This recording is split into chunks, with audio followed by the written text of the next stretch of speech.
Assalamu alaikum dostlar. 23 iyul Жалал-Абад шары Дзержинский көчөсү экен. Мен бул шаарда 38 жылдан бери жашаган үчүн билет элем, көрүп калат элем. Бул көчө өзү мындай эле да. Бирок бара адамдар өзүн билемдик кылып болуш керек. 5 метрден чыгып баштады. Чыгып, азыркы учурда тротуарга орун жок. 5 метрге жакын чыккан. Ар жагында да курулуштар болуп атат, дагы сыртка чыгып атат. Азыр кичине туруп көрсөтөбүз. Ушул эле Дзержинский кайра эле мындай өзүн билемдик кылып курулуштар чыгып атат. Мен түшүнбөйм, бул кээбирки адамдар бул малдан эч кандай айырмасы жок деп көрөм да.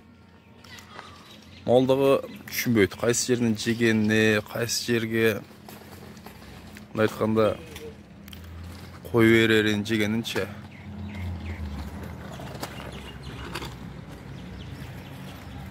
Булар эмне? Кээбирки алдар мал болобу ушунак түшүнбөй чыгырабы. Мына чыкты, каяка тротуар болот, каяка жол болот. Мен Жалал-Абад шаарынын мэріне кайрылып кетет элем. Эрнис Абжалович, бизде бийлик барбы? Же кандай бул? Биз иштебиз жокпу? Неге мэрия бийлик болуп өзүнүн жерлеримди алдырып коюп берет? Кийин буну бузуш үчүн дагы акча төлөп берет. Мындай Оштун мэринен үлгү алсак болбойбу? Не бардак бул? Чара көрөсүңөр же бул кандай? Бул көчө бизге шайлоодо добуш берген деп учпа кое берабызбы? Бул адилеттүүлүк барбы? Бул президент сөзбү бул? Мен токтотобузбу? Крыша деген нерселерди. Же биздин крышаларыбыз башкабы?